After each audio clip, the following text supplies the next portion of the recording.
Dear student अस्सलाम वालेकुम। बेटा आज फिर मैं आपके लिए बड़े मजे का लेक्चर लेके आया हूँ जिसको सुन के आप कहेंगे भाई हमें तो सारे टेंस आते हैं, हमारी तो टेंसों में कोई कंफ्यूजन नहीं है। बेटा मैं ना इस शुरू करने से पहले आपको एक बात बताना चाहता हूँ। एक वादा आप मुझसे करें और एक वादा मैं आपसे करता हूँ। आपका वादा ये है बेटा कि आपने वीडियो एंड तक देखनी है। एंड का मतलब एंड तक देखनी है ताकि आपको समझ आ सके। और दूसरा वादा मैं करता हूं, अगर तो आप अपना वादा पहला पूरा करते हैं, वीडियो एंड तक देखते हैं, तो मैं आपको गारंटी देता हूं कि आपको टेंसेस में कोई मसला नहीं होने वाला, किसी तरह का मसला नहीं होगा इंशाल्लाह इंशाल्लाह। जिस तरह बेटा हमने पहले टेंस पढ़े हैं इसी तरह ये टेंस है, इसमें कोई अनोखी चीज नहीं है, ये कोई बहुत बड़ा पहाड़ नहीं है, बिल्कुल वैसे ही है जैसे हमने पहले पढ़े। जस्ट आपने अपने दिमाग की सारी बत्तियां ऑन कर लेनी है ताकि वो सारा कुछ क्लियर आपको नजर आए, आपका दिमाग बिल्कुल सारी चीजें पिक कर सके। हम चलते हैं आज के लेक्चर की तरफ। बेटा ये जो लेक्चर है ना, ये जो हम पीछे जो भी कर चुके हैं ना, ये वो जमाना है, वो ही सारे काम है, जस्ट थोड़ी थोड़ी चेंजिंग है, वो आपने समझनी है वो कैसे हुई है, किस तरह हुई है बताऊंगा मैं बेटा आपको। जस्ट आपने इधर सारा फोकस करना, अपना 100% इधर देना है, इंशाल्लाह आपको इस टेंस में भी कोई टेंशन नहीं होने वाली। बेटा देखें, पास्ट का मतलब है गुजरा हुआ। बेटा याद रखना है, आपने एक बात मेरी याद रखनी है, पास्ट का मतलब गुजरा हुआ।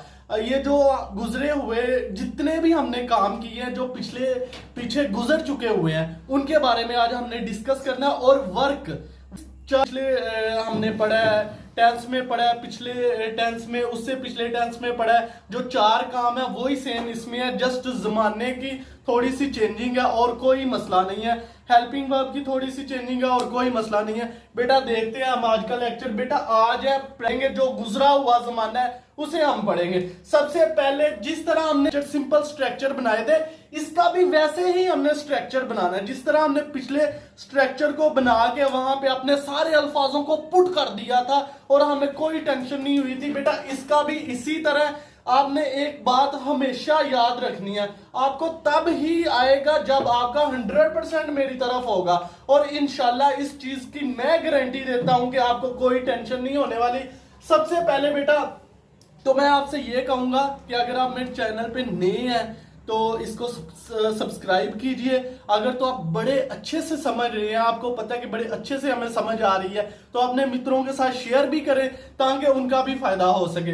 बेटा ये जो स्ट्रक्चर है, कोई भी टेंस है, कोई भी जमाना है, कोई भी वर्क है, जब टेंस हम कर रहे होंगे ना बेटा, सबसे पहले सब्जेक्ट आएगा, उसके बाद फिर मेन वर्ब की हेल्पिंग वर्ब आएगा, फिर मेन वर्ब की फॉर्म आएगी, फिर उसके बाद ऑब्जेक्ट आएगा। इसका हम स्ट्रक्चर देखते हैं पास्ट टेंस का। किसका बेटा? पास्ट इंडेफिनिट टेंस का हम स्ट्रक्चर देखते हैं। उसका क्या स्ट्रक्चर है सर, वो कैसे बनेगा? हम देखते हैं उसके स्ट्रक्चर की तरफ। बेटा सबसे पहले सब्जेक्ट आएगा जो काम करने वाला है। सब्जेक्ट हमेशा याद रखना, सब्जेक्ट उसे बोलते हैं जो काम करता है। क्या करता है? जो काम करता है वो सब्जेक्ट कहलाता है। बेटा सबसे पहले सब्जेक्ट आएगा पास्ट इंडेफिनिट में। किसमें बेटा? पास्ट इंडेफिनिट में। बेटा सबसे पहले पास्ट इंडेफिनिट सब्जेक्ट आएगा, उसके बाद मेन वर्ब की सेकंड फॉर्म, दैट्स इट। एक बात मेरी याद रखनी है बेटा, सेकंड फॉर्म और किसी टेंस में नहीं आनी और किसी वर्क में इस्तेमाल नहीं होनी। जहां भी सेकंड फॉर्म आएगी, मेन वर्ब की सेकंड फॉर्म आएगी, बेटा आपने आंखें बंद करके बगैर कुछ सोचे समझे वहां पे टिक लगा देना, भाई ये तो पास्ट इंडेफिनिट का है, ये तो हमें सर उस्मान ने बताया था, ये तो पास्ट इंडेफिनिट का है, इसके अलावा तो ये कोई हो ही नहीं सकता। दैट्स फाइनल बेटा, यही है, यही हकीकत है। जहां पे सेकंड फॉर्म आएगी, जहां पे भी सेकंड फॉर्म आएगी, उसका मतलब है कि भाई ये पास्ट इंडेफिनिट का, इसके अलावा कोई नहीं हो सकता। सबसे बड़ी पहचान मैंने आपको बेटा बता दी है कि जहां पे सेकंड फॉर्म आएगी, सेकंड फॉर्म ना प्रेजेंट में इस्तेमाल होनी है ना फ्यूचर में इस्तेमाल होनी है, जस्ट पास्ट इंडेफिनिट में बेटा सेकंड फॉर्म इस्तेमाल होनी है। सबसे बड़ी पहचान मैंने आपको बता दी है बेटा। उसके बाद ऑब्जेक्ट, इसका हेल्पिंग वर्ब, सिंपल में कोई हेल्पिंग वर्ब नहीं है बेटा, इसका सिंपल में अफर्मेटिव बनाते हुए इसका कोई हेल्पिंग वर्ब इस्तेमाल नहीं है, याद रखना है। अफर्मेटिव सिंपल टेंस बनाते हुए पास्ट इंडेफिनेट का कोई हेल्पिंग वर्ब नहीं है। मेन वर्ब की सेकंड फॉर्म है और सेकंड फॉर्म का फौरन बाद ऑब्जेक्ट है। खत्म, बस इतना सा स्ट्रक्चर है बेटा। देखें, सब्जेक्ट मेन वर्ब की सेकंड फॉर्म ऑब्जेक्ट। चले हम एक फिक्रा बना के देखते हैं तो हमारे लिए आसानी हो जाएगी। वो आया था बेटा, उर्दू में पहचान है ना, उर्दू में पहचान इसकी। मेरी बात याद रखिएगा, ये तो जस्ट ट्रिक लगाने वाली बात। तो एक बात आपने हमेशा याद रखनी, जिसके लास्ट पे आ ई ओ आ जाए वो भी पास्ट का है। ये असल पहचान है ना, ये जो मैंने बताई है ये है। ये जस्ट एक ट्रिक है। ये जो यहाँ पे आपने किताबों में आप पढ़ते हो, सारा कुछ वहां पे देखते हो, वो बस एक ट्रिक है। अभी इसमें बताएं, मतलब वो जो किताबों में लिखी हुई है वो पहचान किधर है, ये मैं रिमूव कर देता हूं। वो पहचान किधर है बेटा, जहां पे तो है आ गया, वो तो हमें पता चल गया कि भाई ये तो प्रेजेंट का है, ये है आ गया, ये प्रेजेंट की पहचान है। बेटा जहां पे है नहीं आएगा, हमें कैसे पता चलेगा कि ये किसका है? जहां पे है नहीं आएगा बेटा, वो पास्ट इंडेफिनेट का है। बस खत्म। इंडेफिनेट का बेटा काम ही यही है, जो डेफिनेटली हमें नहीं पता, जो मुकम्मल तौर पे हमें नहीं पता, उसका नाम है इंडेफिनेट। जो काम का हमें नहीं पता, सो हमें पता चल गया वो आया, कब आया, कहां से आया, कहां को जाएगा, भाई हमें नहीं पता। बस हमें इतना पता, सर उस्मान ने इतना बताया है कि जहां पे ऐसा कुछ आएगा वो पास्ट इंडेफिनेट का, सो हमने पास्ट पे टिक लगा दिया। भाई आप बिल्कुल सही जा रहे हो, आप एग्जैक्ट जा रहे हो, गुड, शाबाश। ऐसा ही आपका 100% इधर होना चाहिए, गारंटी मेरी है आपको। मैंने अब प्रॉमिस किया, आप भी अपना प्रॉमिस निभाइएगा। बेटा देखिए, अब सब्जेक्ट इसमें क्या है, ही, वो की इंग्लिश क्या है बेटा, ही। और देखें सबसे मजे की बात बेटा, यहाँ पे जो सेकंड फॉर्म आई है ना, इससे हमें ऐसे पता चला कि भाई ये तो पास्ट इंडेफिनेट का है। वही ना मजे वाली बात, गुड, शाबाश। ऐसे ही अपना 100% मुझे देना है। देखिए यहाँ पे आ गया, ये तो हमने आंखें बंद करके बगैर कुछ सोचे समझे बेटा टिक लगा दिया। सर ये तो पास्ट इंडेफिनेट का सिंपल टेंस है, ये तो हमें आता है और ये आके रहेगा आपको, और आप दूसरों को भी समझाएंगे। बेटा अब यहाँ पे अगर मैं 50 फिक्रे भी लिख दूं ना, तो वो ऐसे ही है। यहाँ पे पॉसिबल नहीं है कि मैं 50 फिक्रे लिखूं। जो भी फिक्रा होगा बेटा ऐसे ही होगा। आपने यही रूल रखना है, यही स्ट्रक्चर रखना है, किसी तरह का आपको कोई मसला नहीं होगा। यहाँ पे टाइम की शॉर्टेज होने की वजह से मैं 1-2 फिक्रा लिख रहा हूं, वो भी आपको समझाने के लिए। बेटा अगर मैं 50 फिक्रे लिख दूं, 100 भी लिख दूं, तो वो भी ऐसे है, वो भी ये स्ट्रक्चर से बनेंगे। ये जो मैंने स्ट्रक्चर लिखा है ना सिंपल, इसी से बनेंगे बेटा। इन शॉर्ट टाइम मैं आपको बता रहा हूं, क्योंकि किसी के पास भी इतना लंबा टाइम नहीं होता कि वो मतलब इतनी डिटेल से जाके समझे। वही डिटेल वाली बातें मैं ना लॉजिक करके आपके सामने रख रहा हूं, ताकि आपको लॉजिक वाली चीजें ज्यादा समझ में आ जाए। क्योंकि आजकल की जो अवाम है वो लॉजिक पे चलती है ना, इसलिए लॉजिक वाली चीजें ला रहा हूं कि आपके दिमाग में ज्यादा जल्दी से पड़ जाए वो। सो हम बेटा देखते हैं, ये तो इसका सिंपल हो गया। सिंपल का मैंने स्ट्रक्चर भी बता दिया। बेटा अब नेगेटिव देखते हैं, जिसका मतलब ही ना है। बेटा नेगेटिव याद रखना है, नेगेटिव का सबसे पहला मतलब जो आपके माइंड में आना चाहिए, भाई ये तो ना, इस फिक्रे में तो बिल्कुल सरासर ना है, इसमें तो हाँ वाली कोई बात ही नहीं है। सो हम देखते हैं बेटा, सबसे पहले सब्जेक्ट। अब देखें सर आपने तो कहा था कि इसमें हेल्पिंग वर्ब नहीं है। बेटा मैंने कहा था कि सिंपल में हेल्पिंग वर्ब नहीं है। जब हम नेगेटिव या फिर इंटरोगेटिव बनाएंगे उसमें हेल्पिंग वर्ब है। देखें मैं सब अपने लेक्चर में ये साइड पे हेल्पिंग वर्ब लिख रहा हूं, इसमें है कि नहीं? हाँ जी, ये नेगेटिव और इंटरोगेटिव बनाते हुए बेटा डिड जो आएगा ना, इसका पास्ट इंडेफिनेट का हेल्पिंग वर्ब आएगा, याद रखना है। जहां पे एक दफा सेकंड फॉर्म इस्तेमाल हो जानी है बेटा, वहां पे दूसरी दफा सेकंड फॉर्म इस्तेमाल नहीं होगी, याद रखिएगा। इंडिया की एक मूवी आई थी हाफ गर्लफ्रेंड मेरे ख्याल से, उसके ना उसका जो डायरेक्टर था उसने एक ट्वीट किया था जहां पे उसने पहले लिखा था डिड इस्तेमाल किया था, फिर आगे सेकंड फॉर्म उसने इस्तेमाल कर दी, पहले सेकंड फॉर्म इस्तेमाल करके फिर आगे सेकंड फॉर्म इस्तेमाल कर दी, सी की जगह उसने सा लिख दिया। सो बड़े सारे लोगों ने कहा कि भाई ये तो इसको तो इंग्लिश नहीं आती, ये तो बड़ा गलत है।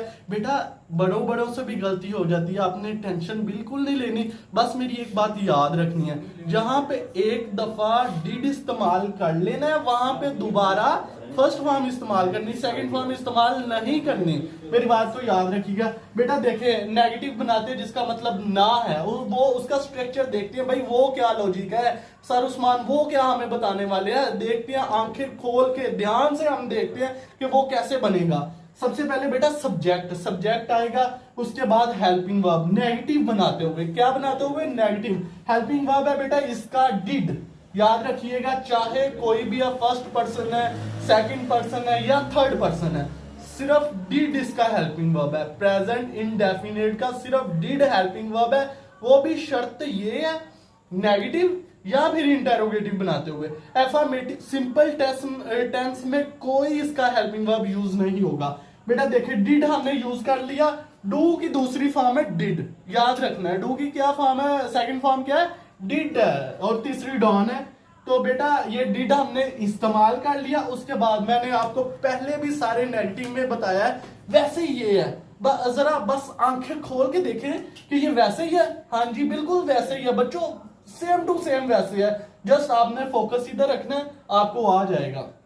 सब्जेक्ट, उसके बाद हेल्पिंग वर्ब के साथ फौरन बाद नाड़ लगा दे, क्योंकि आपने हमें बताया हुआ है कि जब भी नेगेटिव बनाएंगे हेल्पिंग वर्ब के फौरन बाद नाड़ लगा देना। तो बेटा ये देखिए यहाँ पे भी नाड़ लगा दिया, इसमें कोई बड़ी बात नहीं है, ये जो पहले हमने सीखा ये हम सीख चुके हुए हैं, जस्ट मैं आपको बता रहा हूं सरसरी कि ऐसा भी हो सकता है, ये तो पहले ही आपको आते हैं, मुझे पता है आप खुद पढ़ाने वाले हो अगले कुछ दिनों तक।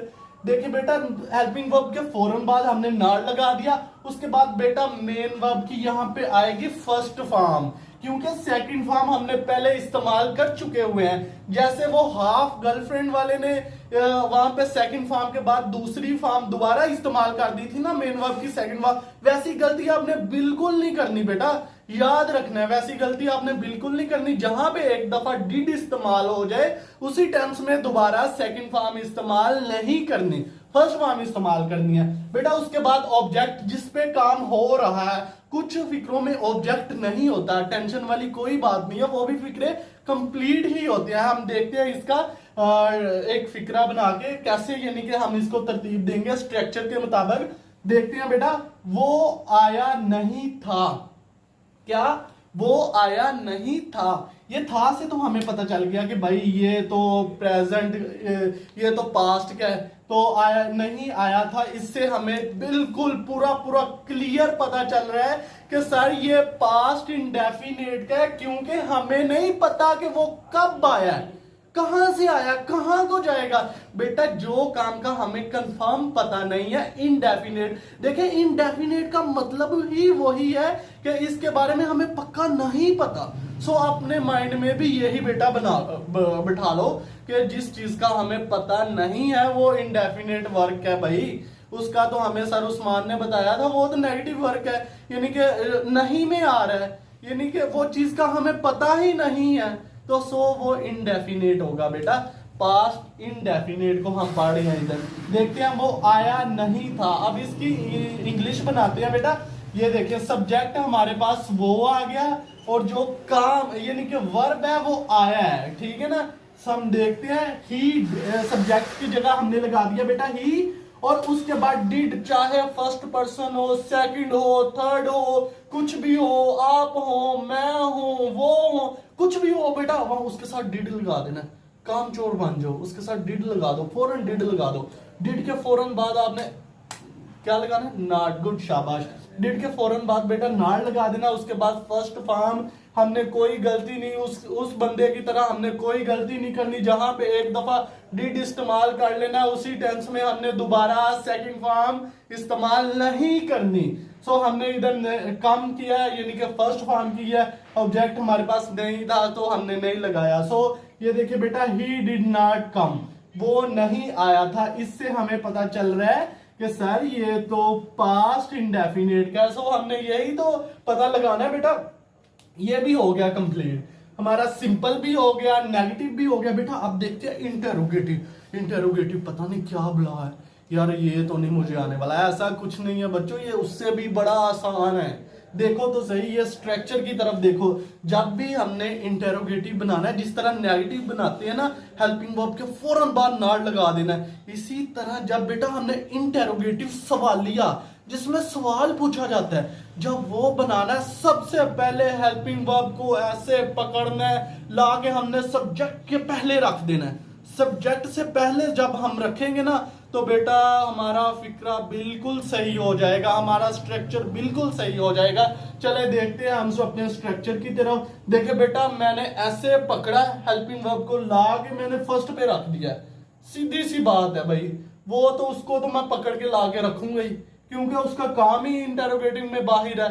चाहे किसी टेंस का भी है, प्रेजेंट का, पास्ट का, फ्यूचर का, वर्क जो सा मर्जी हो बेटा, जब भी हमने इंटेरोगेटिव करना है ना, इंटेरोगेटिव करते हुए ऐसे पकड़ना है, हेल्पिंग वर्ब को बाहर ले जाना है। जब हमने नेगेटिव बनाना है ना, नेगेटिव हेल्पिंग वर्ब के फौरन बाद नॉट लगा देना है। इसी तरह जब हम इंटेरोगेटिव बनाएंगे, पकड़ के बाहर ले आएंगे, उसके बाद बेटा सब्जेक्ट, फिर वैसे का वैसा ही स्ट्रक्चर जैसे हमने इधर रखा है। जस्ट हमने फर्स्ट फॉर्म लगानी है, क्योंकि पहले हम डिड इस्तेमाल कर चुके हैं बेटा। इंटेरोगेटिव में मेरी बात याद रखना है, पास्ट इंडेफिनेट में मैं बार बार आपको कह रहा हूं कि ताकि आपसे गलती ना हो बेटा।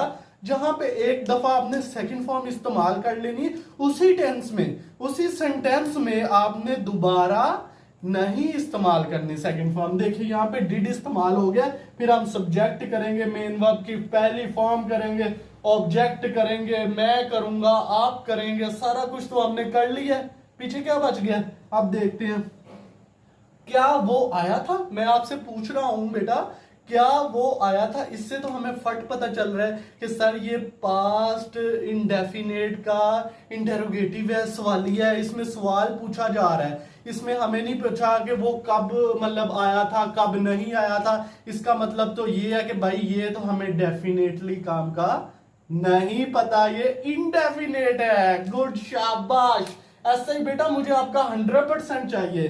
देखते हैं हम स्ट्रक्चर का। डिड, हमने डिड को वैसे का वैसे ही उतार दिया नीचे, चाहे फर्स्ट, सेकंड, थर्ड कोई पर्सन भी हो, हमने उसके साथ डिड लगाना है। इसके अलावा कोई पास्ट इंडेफिनेट में कोई हेल्पिंग नहीं है डिड के अलावा। वो भी शर्त ये है सिर्फ नेगेटिव और इंटेरोगेटिव में इस्तेमाल होगा। एफर्मेटिव सिंपल बनाते हुए कोई इस्तेमाल नहीं होगा डिड फॉर्म, डिड नहीं इस्तेमाल होगा। उसके बाद सिंपल बनाते हुए मेन वर्ब की सेकंड फॉर्म लगनी है, चाहे वो कोई भी मतलब हो। 3 फॉर्म जो होती हैं, फर्स्ट, सेकंड, थर्ड, उनमें से सेकंड फॉर्म लगनी है।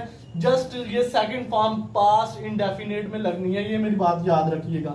डिड लगा दिया, फिर देखें क्या वो की इंग्लिश क्या है, ही, और मतलब यहाँ पे कम लिखा है बेटा, कम। देखें डिड आ गया ना एक दफा, सेकंड फॉर्म आ गई है, दूसरी दफा हम उसी सेंटेंस में पहली फॉर्म लिखेंगे। गुड, शाबाश। इसी तरह आ गया हमारे पास कम, और ये हमारे पास फिक्रा बन गया, डिड ही कम। क्या वो आया था बेटा? देखें मैं आपको एक बात की श्योरिटी देता हूं, अगर तो आप मसलसल लेक्चर ले रहे हैं तो आपको कोई बंदा नहीं रोक सकता, किसी तरह की आपको कोई कंफ्यूजन नहीं होने वाली इंग्लिश में। ये तो मैं 100% आपको कह रहा हूं। जितने भी टेस्ट हो रहे हैं, कॉम्पिटिटिव एग्जाम्स हो रहे हैं, इंग्लिश में आपको कोई प्रॉब्लम नहीं होने वाली, क्योंकि आप मेरे साथ चल रहे हैं और मुझे अपने अल्लाह पे यकीन है। और ये जो मैं काम कर रहा हूँ ये सदका जारिया समझ के कर रहा हूँ, ताकि लोगों तक इल्म पहुंचे और आप भी दूसरों के साथ इल्म शेयर करें, ताकि ये जो खजाना है ये जस्ट हमारे पास ना रह जाए, ये सबके पास जाए, सब भी इसका मजा ले सके।